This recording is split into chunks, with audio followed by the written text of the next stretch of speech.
warahmatullahi wabarakatuh. Waalaikumsalam. Kumaha daramang Pak? Alhamdulillah, Pak Misto. Alhamdulillah kita hari ini berkunjung ke tempat pengolahan atau produksi kopi. Di sebelah kanan saya ada Pak Aris Sontani. Wilujeng Bungi Pak. Ujung Ungi Pak Sami. Sebelah kiri saya ada Pak Yusuf Komarudin selaku kepala produksi proses kopi. Jungi Pak. Kumaha damang Pak? Alhamdulillah. Dan yang paling kiri adalah Bapak Mimit selaku petani kopi. Bungi Pak. Pak Aris ini kan kalau berbicara produksi atau proses kopi selaku punya usaha ini kan dari adanya pandemi sejak bulan Maret sampai sekarang yang paling terasa sebagai pelaku usaha atau usaha di bidang kopi seperti apa Pak dampaknya? Dampak yang paling terasa yang saya alami terutama mewakili sama-sama yang seprofesi dengan saya sebagai pelaku kopi dari hulu ke hilir, itu dari segi dampak market pasar. Pasar yang tertutup, adapun yang terbuka dalam artian yang menyerap produktivitas. Dari segi nilai harga itu disesuaikan dengan situasi kondisi pasar ekspor juga. Otomatis dampaknya juga tidak merata. Ya, terutama yang saya alami untuk tahun 2020 saat pandemi COVID-19 itu saya rasakan, saya sampai detik sekarang hari ini terutama tidak eksis terutama di segmentasi trading komersil. Tapi sebelumnya pernah eksis itu pas kalau setahun-tahun sebelumnya alhamdulillah segmentasi trading komersil dalam artiannya itu bisa menyuplai beberapa pabrikan kopi yang ada di Indonesia dari produksi kopi bahan baku mentahnya. Yang salah satu paling diutamain terutama untuk posisi sekarang, posisi saya sebagai terutama pelaku kopi. Kalau tahun sekarang bisa masuk kategori sama sekali tidak melibatkan diri dan terlibat. Ya, berhubung yang saya sikapi satu, penyerapan pasar yang kurang maksimal, kedua dari segi nilai harga yang anjlok. turunnya gratis nggak begitu? Drastis hampir dari harga itu. Dari misalkan pengalaman tahun sebelumnya, terutama beracuan ke tahun 2019 yang dekat, bahan baku mentah dari petani, dari anggota atau di luar anggota saya itu minimal harga penerimaan di subsentral yang tempat pengolahan kopi di sini, di DRV Kopi itu minimal harga penyerapan harganya 8.000. Kalau 2020 sampai mencapai 2.000-3.000 rupiah. Itu pun dengan harga tertitik terendah yang saya rasakan selama eksis di bidang komoditi kopi. Yang kenapa tidak melibatkan, artinya apa? Keuangannya itu tidak kurang lancar. Berarti cukup drastis ya, dari 8.000 minimal 8.000 sampai 2.000 3.000. Kalau lancar nggak jadi masalah karena petani mengerti apa yang kita informasikan dengan situasi kondisi. Tapi untuk menjaga amannya bukan saya tidak ikut membantu atau mempertanggungjawabkan seperti tahun-tahun sebelumnya memberikan motivasi menanam kopi akan prospek peluangnya seperti gimana, bukan dalam artian saya menelantarkan, bukan, tapi menjaga amannya seperti apa. Ujung-ujungnya saya mencoba menginformasikan ke rekan-rekan yang punya nilai lebih dari posisi saya yang selama ini masih banyak keterbatasan. Artinya apa? Yang bisa menyerap. Dengan acuan diserapnya produktivitas dari anggota saya atau di luar anggota saya yang tahun 2020 tidak bisa saya cover, saya arahkan ke rekan-rekan yang bisa membantu. Yang ujung-ujungnya saya berikan masukan juga ke rekan-rekan yang mengerti, yang udah mengerti bahwa prospeknya peluangnya seperti apa. Nanti solusi yang akan menjadi nilai tambah untuk orang-orang yang bisa membantu situasi kondisi seperti ini, nilai jualnya bisa dirasakan nanti 2021. Nah ini Kang, sebagai kepala produksi proses pengolahan kopi, ini ada dampak yang paling mengena nggak Kang? Apa misalkan misalkan ada 20 karyawan atau ibaratnya yang melakukan proses produksi ini, terus ada wabah COVID sejak bulan Maret sampai sekarang, yang paling terasa seperti apa? Jadi yang paling terasa memang dampaknya gede juga ya. Terutama kan kalau dulu 2019 waktu kopi lancar gitu ya. Belum ada penyakit, karyawan Bapak itu kan banyak. Hampir yang di sini ada 30 orang. Ya. Tapi kepalanya sama saya tuh ya. Yang pertama tuh, yang lainnya dari pertama datang kan kopi ke sini langsung diolah, langsung dijemur, balik lagi ke sini, balik lagi ke greenhouse. Aku sekarang 2020 saya sendiri kalang kabut. Banyak gak kerjanya daripada kerjanya. Tapi karyawan masih ada 30 karyawan orang itu. Yang sekarang mah buat apa Bapak juga, jangankan bayar yang 30 orang, saya sendiri juga Selaku kepala ya juga. selaku kepala Ya gitu. prihatin lah. Jadi prihatin gitu. Kalau mau buka-bukaan terus terang adminnya ada di Bapak. Apalagi kalau istri ya udah tahu gitu kan, istri kok kenapa sekarang ini uangnya macet, beda dengan tahun sebelumnya. Ini juga sama, Bapak ini juga sama ya. Tapi kan Bapak beda tempat, tapi akhirnya ke sini juga gitu. Tapi drastisnya aduh lumayan. Ya dampak untuk Mungkin pegawai saya 80% hilangnya juga. Lah sampai 80%. Iya, hilangnya juga. Sekarang kan sendirian juga ketangani datang kopi. Kalau dulu enggak. Kalau untuk panen sendiri itu berapa ton atau berapa ini Kak dari kalau petani di dulu sini? 2019 itu kalau gegiling Ya. satu malam itu kadang-kadang 5 ton. Satu malam 5 ton. Kadang-kadang lebih juga. Kalau enggak ketahan dilempar. Berarti Nanti sekarang kalau dulu gabahnya mah kesini dikerjakan lagi. banyak orang, sekarang sendiri. Sendiri sekarang sendiri juga banyak ngangurnya. Banyak nganggur. Iya sekarang. Karena mau diproduksi juga barang susah keluar mungkin Pak ya. Iya nggak ada barangnya, mungkin kan bingung. Sekarang kalau yang banyak uang mungkin barang ada di situ, nggak punya uang oh udah. Nah, Itulah sekarang. Yang tadi saya bilangin, di posisi saya mungkin penilaian dari pihak luar tidak memungkinkan bahwa kondisi saya seperti ini dampaknya besar sekali. Ya, yang merasakan kan terutama saya pribadi sebagai orang yang punya aktivitas atau bahasanya pemiliknya langsung. Berapa tahun sih Pak terjun di? Kalau saya itu di awalnya itu terjun di kopi dari tahun 2000. 2000 itu dalam pelaksanaannya belum seperti sekarang udah masuk kategori sebagai pelaku. Tapi awalnya sebagai orang yang membantu orang-orang kopi. Di situ ada aktivitas kopi dari segi pelaksanaan, penanaman benih kopi. Saya yang support awalnya. Ya mungkin singkat cerita akhirnya saya jadi orang kopi juga. Kurang lebihnya. Oh ya Pak, kontestan ataupun yang pernah terjun itu dengar-dengarkan sampai ke tingkat internasional nih. Kalau boleh cerita sedikit nggak perjalanan mengikuti kontes-kontes kopi itu? Oke, ya mungkin saya sikapi dari pertanyaan barusan, kronologisnya mungkin seperti apa. Saya sampai sekarang alhamdulillah mendapatkan beberapa nominasi atau penghargaan atau sertifikat dari kontes kopi nasional dan internasional. Sedikit saya mengulas, dasar awalnya kronologisnya saat saya mendapatkan satu pertanyaan atau permintaan dari konsumen, kalau nggak salah itu dari Samarinda. Ada salah satu konsumen yang udah mengkonsumsi kopi hasil produk olahan DRV Kopi. Dia bertanya, Pak, bisa nggak, boleh nggak, atau ada nggak, waktu itu pertanyaannya, sertifikasinya bahwa kopi Bapak itu udah diakui. Saat itu saya juga masih bingung. Seperti apa sertifikasi kopi? Ya, sertifikasi kopinya.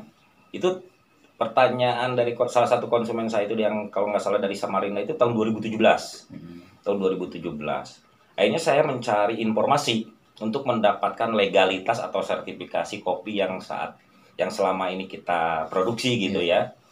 Akhirnya singkat cerita dapat informasi dari Pusat Penelitian Kopi Kakao yang di Jember, Jawa Timur. Bahwa regulasinya seperti A, B, C, D. Terutama dari dapat informasi tersebut, di situ ada nilai angka atau biaya yang mesti saya siapin. Berapa biayanya mendapatkan sertifikasi tersebut? Kalau nggak salah waktu itu 920.000 satu item proses kopi 2017. Sedangkan waktu itu kondisi saya tidak memungkinkan kalau dipaksakan juga. Tapi alhamdulillah ada hikmahnya dengan awalnya mencari informasi, mendapatkan informasi dari Puslit Koka Jember, Jawa Timur tersebut. Katanya ada kontes kopi nasional. Saya kan bingung juga. Emang kopi ada kontesnya? Namanya apa? Ternyata kontesnya di Jawa Timur juga atau di kota mana? Di daerah Indonesia yang ditunjuk. Yang mengadakannya, yang ditunjuk, misalkan ada yang di Jogja, ada di Jakarta, atau di Bogor, dimanapun nanti sesuai dengan kesepakatan panitia juga. Nah dari situ saya diminta kalau Pak Aris misalkan belum bisa memenuhi prosedurnya salah satu dari harga atau biaya yang mesti dikeluarin, saya dikasih kabar Pak. Kasih kabar bahwa ada kontes kopi spesialty Indonesia. Nah, ujung-ujungnya wajar saya bertanya, gimana cara mengikutinya, proseduralnya? Pendaftarannya. Dari awal pendaftarannya, apa yang harus saya siapkan, sikapi, dan sebagainya. Singkat cerita, alhamdulillah saya bisa memenuhi beberapa kriteria masuk menjadi salah satu peserta di Indonesia. Ya tanpa diduga 3 bulan kemudian, tanpa saya berpikiran bakal masuk nominasi apalagi jadi juara, yang di pikiran saya itu saya dapat legalitas sertifikasi tersebut dengan tanpa biaya, dalam artian biaya itu berbentuk uang, tapi kita mengirimkan bahan baku kopi mentah kita ke panitia. Kalau nilainya cuma dihitung waktu itu mungkin 200.000. Kalau kita jual kopinya, kan kita bukan ngasih duitnya, tapi ngirim kopinya senilai 200.000, cuma 2 kilo tok. Alhamdulillah singkat cerita 1 bulan kemudian saya dikasih kabar bahwa saya masuk nominasi finalis. Kalau nggak salah 16 besar. 16 besar. Terus ada saringan lagi, disaring lagi. Ya singkat cerita 2,5 bulan kurang lebih 3 bulan saya dikabarin bahwa saya masuk kategori jadi juara nasional ketiga. Di situ saya ya kayak orang yang bingung. Kok bisa? Nggak nyangka sama sekali dengan fasilitas, dengan keterbatasan seperti apa adanya. Karena niat awalnya juga ngejar sertifikat. Ngejar sertifikat toh untuk menjawab pertanyaan salah satu konsumen tersebut. Alhamdulillah yang tadinya saya pikir harus mesti ngeluarin duit 920,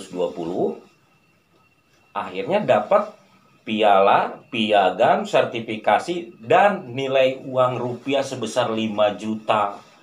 Disitulah saya bertambahnya termotivasi menjaga konsistensi saya dari segi kualitas produksi kopinya. 2018 juga diadakan tiap tahun, saya ikut lagi. Alhamdulillah naik peringkat jadi juara ke-1 nasional tahun 2018-nya. Dan merangkap 2018 saya diundang, kopi saya itu layak dan sesudah layak itu mampu bisa berkompetisi di kancah internasional dunia. Waktu itu dari panitia Asosiasi Eksportir Kopi Indonesia yang menyarankan dan yang akan membawa kopi saya itu ke kancah internasional. Itu pun tanpa saya duga. Singkat cerita, saya mendapatkan lagi nominasi juara walaupun cuma perunggu bronze. Nah, inilah buktinya. Gitu.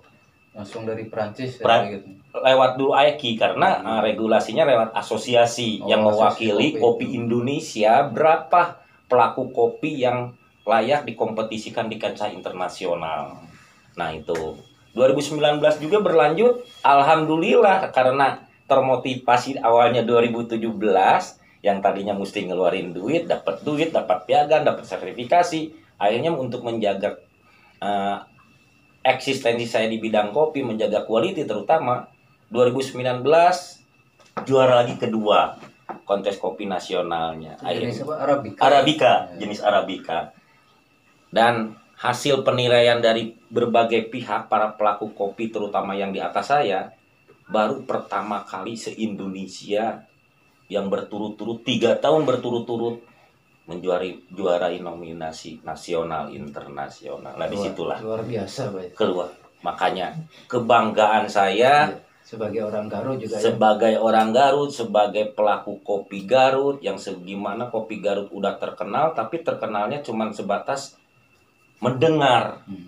Tidak ada langsung pelakunya yang eksis, terjun, mengetahui seperti apa sih kopi Garut itu. Nah disitulah saya lambat laun ikut memberikan informasi ke rekan-rekan saya juga, terutama yang sama-sama seprofesi sebagai pelaku kopi di Kabupaten Garutnya, untuk menjaga konsistennya kopi Garut di mata dunia, terutama bahwa kopi Garut itu punya nilai yang fantastis, dan untuk menjadi salah satunya media untuk menembus pasar market, saya memberikan masukan atau memberikan informasi sesuai pengalaman saya. Ikutlah kontes, karena dari hasil kontes tersebut, juara tidak juara, ternyata market dengan sendiri mencari kita. Nah itulah efeknya secara dampak positifnya kurang lebihnya singkatnya. Kalau ke Pak Miwit nih selaku petani nih Pak, kalau ya ini kan sudah berapa tahun Pak terjun untuk sebagai petani kopi ini Pak? 8 tahun. 8 tahun. Nah, sejak ada pandemi ini Pak, COVID-19 datang ke Indonesia ya Pak, terus masuk ke Kabupaten Garut. Ini yang paling mulai kerasa seperti apa Pak? Apakah dari misalkan menanam kopi tadinya sekian hektar jadi berkurang, atau dari hasil panen sekian berkurang juga, atau seperti apa? Dengan masalah panen masih stabil, cuman harga ya jatuh. Biasanya 7.000, 8.000 sampai ke 8.000. Tapi ku ayana COVID ya ada yang 6.000, ada yang 5.000, akhirnya 4.000, 3.000 paling turun tiap hari sampai tadi juga ya dari harga. Kalau jumlah produk secara kuantitas Pak ada dikurangi nggak Pak? Misalkan bertani dari sekian hektar, misalkan 5 hektar, terus sekarang karena pangsa pasar mulai berkurang, terus apalagi kan sempat terjadi kayak PSBB gitu kan, pembatasan warung-warung atau kedai kopi juga dibatasi jam malam nih. Untuk bertanam kopi sendiri dikurangi nggak Pak? Enggak, ditambah malah. Ditambah. Terus berarti stoknya menumpuk Pak? Iya. Masih optimis. Masih terus. Jadi masyarakat mah yalah, masalah harga mah itu mah seiring dengan waktu. Tapi menanam terus, melihara terus, enggak putus harapan itu. Putus asa. Kalau dari selama musim 1 tahun itu bisa panen berapa kali sih Pak kalau nanam kopi? 1 tahun itu biasanya 6 bulan panen. 6 bulan. 6 bulan sekali panen. Hari panen mah sebulan teh ya bisa unggal hari gitulah, karena banyak berputar. Tapi kalau waktunya 1 minggu sekali, 1 minggu panen, 1 minggu lagi panen. Jadi kalau 1 bulan teh 4 kali panen. Jadi dari 1 tahun itu, dari awal panen sampai akhir panen itu jeda waktunya 6 bulan. 6 bulan. Jadi 1 tahun sekali masuk kategorinya. Cuman waktunya itu awal panen sampai akhir panen membutuhkan waktu sekira kurang lebih 6 bulan. Gitu. Pak nih kalau tadi dari 30 karyawan sekarang udah nggak ada nih Pak. Sekarang kegiatannya apa Pak? Para karyawan yang dulu kerja di sini. Ya sebentar lagi pasti banyak. Udah panen raya lagi. Jadi kan kalau karyawan di Bapak di sini kan, kalau kopi datang banyak pasti dipanggil lagi. Kalau kopinya nggak ada, ya seperti yang tadi dibilangin, jangankan buat orang lain, saya sendiri juga nggak nganggur. Gitu. Nah itu efek dampak. Mungkin ada ini nggak Pak, selaku pelaku kopi ini kan, tapi yang saya lihat juga di lapangan Pak ya, tempat-tempat atau ibaratnya kayak warung kopi atau kafe-kafe yang menawarkan berbagai jenis kopi, yang saya lihat ini makin bertambah Pak. Justru ada beberapa tempat baru yang berani buka, ibaratnya walaupun sekarang di masa pandemi seperti ini kan, ibaratnya berani terjun lah, saya mau usaha di bidang kopi. Nah, ada kiat-kiat tersendiri sih nggak Pak untuk menghadapi selama masa pandemi seperti ini Pak? Ya itu mungkin itu salah satunya Pak, salah satu solusi untuk menghadapi kondisi pandemi COVID seperti ini. Yeah. Segmentasi yang dibidik mengacu ke inovasi-inovasi para pelaku kopi. Yeah. Acuannya itu salah satunya kafe-kafe. Kenapa kok dengan kondisi seperti ini pandemi, kafe, kedai kopi, coffee shop itu malah menjamur kan? Iya, bertambah. Nah itu termasuk saya pribadi juga, kalau tidak bisa mencari solusi, terutama untuk bertahan hidup lah, dan untuk mengeluarkan output kita punya produk, itu salah satu jalan dengan segmentasi hilirnya. Itu pun tidak segampang membalikan telapak tangan, karena berbondong-bondong yang tadinya sebagai prosesor, pelaku, atau yang punya pabrikan mikro ataupun makro, dengan tersendatnya pasar global, otomatis jadi berkompetisi.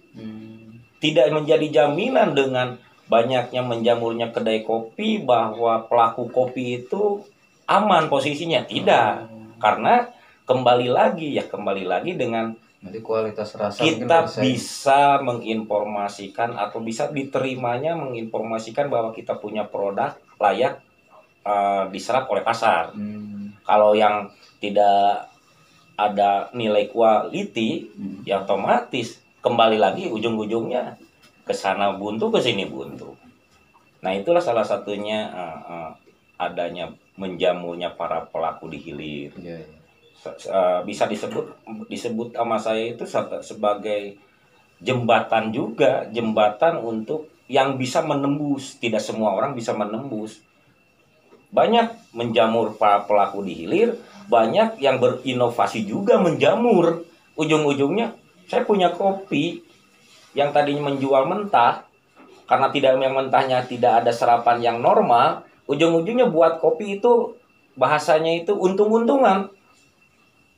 Nah ini banyak yang bertanya, Pak gimana caranya pemasarannya, Pak gimana ini cara dan kemana kejualannya dan berapa harganya. Itu yang selama ini saya terima dari rekan-rekan yang punya inovasi, pingin mencoba menembus pasar tersebut. Ini Pak, ada barangkali kan belum pada tahu semua nih manfaat ataupun khasiat daripada jenis-jenis kopi Pak. Kan tadi sempat dengar ada yang buat diet gitu kan. Iya. Ada manfaat-manfaat yang lain nggak Pak, khasiat dari jenis-jenis kopi yang Bapak produksi? Ya, awalnya saya informasikan jenis kopi itu yang selama ini saya geluti ada 2 jenis dulu. Jenis kopi Robusta dan Arabica. Kenapa kok saya bilang Robusta dulu baru kedua Arabica? Karena Robusta itu kopi yang dari dulu masih banyak dikonsumsi oleh masyarakat. Gitu kan? Cirinya kopi Robusta seperti apa itu Pak? Ciri perbedaan Robusta dengan Arabica dari biji, dari pohonnya dulu. Dari pohon. Dari benih-benihnya atau bibit kopinya, pohon kopinya itu udah berbeda. Fisiknya juga, dari batangnya, dari daunnya, terus endingnya dari buah kopinya. Itu berbeda.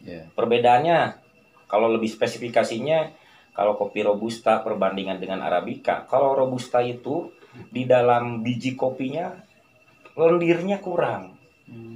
Jadi bahasa lendirnya itu apa? Perbedaannya kalau secara manual lah gitu, tanpa ini ya. Kalau orang nggak ngerti di kopi, kita tinggal pijit. Si biji kopi Robusta kalau dipijit keras, kulitnya nggak bisa terkelupas. Tapi kalau Arabica lendirnya lebih banyak. Kalau dipijit agak lunak berarti. Agak lunak. Kalau dipijit langsung si biji yang di dalam kulit tersebut langsung keluar, terkelupas. Itu salah satu spesifikasi perbedaannya Arabica dengan Robusta.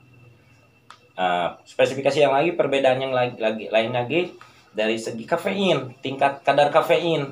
Kalau Robusta itu lebih tinggi dibanding dengan Arabica. Kalau nggak salah kurang lebih Robusta itu tingkat kafeinnya itu kandungannya 2,7%. Kalau Arabica 0,2 sekian persen. Terus dari hasil penelitian juga perbedaan ketiganya Arabica Robusta. Robusta itu punya kelebihannya dari segi body atau bahasa kopinya pahitnya dan aromanya lebih wangi dibandingin dengan Arabica. Aromanya. Tapi di Robusta tidak ada kandungan seperti di Arabica. Hasil penelitian di Arabica itu, makanya sekarang ya sesudah mungkin 3-4 tahun ke belakang kopi Arabica booming. Malahan jadi gaya hidup orang menikmati, jadi tren lah gaya hidup ya. Apa ternyata hasil penelitian di jenis kopi Arabica ada beberapa komposisi untuk mengacu ke masalah urusan kesehatan di dalam tubuh manusia. Ya salah satunya untuk bisa meminimalisir berbagai penyakit. Salah satunya untuk yang punya penyakit jantung, darah tinggi, diabetes, kanker, asam lambung. Itu bisa salah satu herbalnya kita mengkonsumsi kopi jenis Arabica.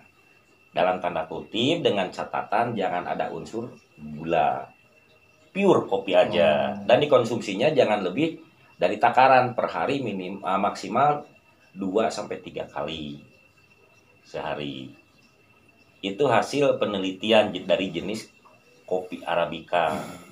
Terus ketiga spesifik selanjutnya dari nilai jual, harga perbandingannya Arabica dengan Robusta mungkin sampai perbandingan rasionya 1:5. Misalkan Robusta Rp1.000 per kilo, Arabica itu Rp5.000. Oh, sampai 1:5 ya. Sampai segitunya.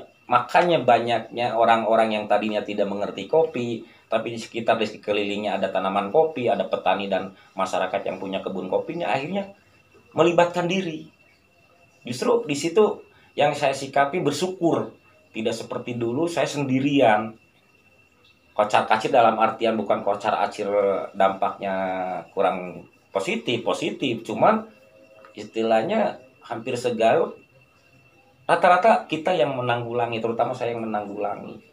Tapi dengan menjamur yang tadinya orang ngerti kopi, ada sekeliling di sekitar orang tersebut yang punya kelebihan dari masyarakat yang lain, misalkan punya modal, dia mencoba melibatkan diri. Disitulah salah satunya kebahagiaan saya bisa mengurangi akses saya itu dari penyerapan produksi. Artinya bukan merasa kehilangan keuntungan, bukan, tapi mengurangi beban tenaga.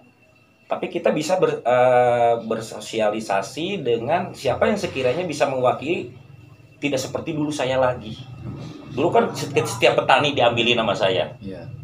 Bukan petani seperti sekarang yang datang ke saya. Dulu saya yang ambil ke petani se-Kabupaten Garut.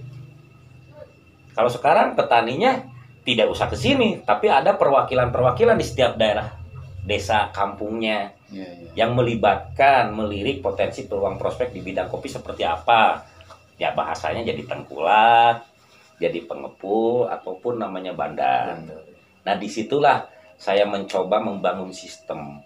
Yang dulu saya ambil ke tiap petani, sekarang saya harus bisa mencoba berkolaborasi dengan pihak-pihak yang salah satu 3 kategori itu, tengkulak, pengepul, dan bandar. Disitulah bisa saling membantu, menopang.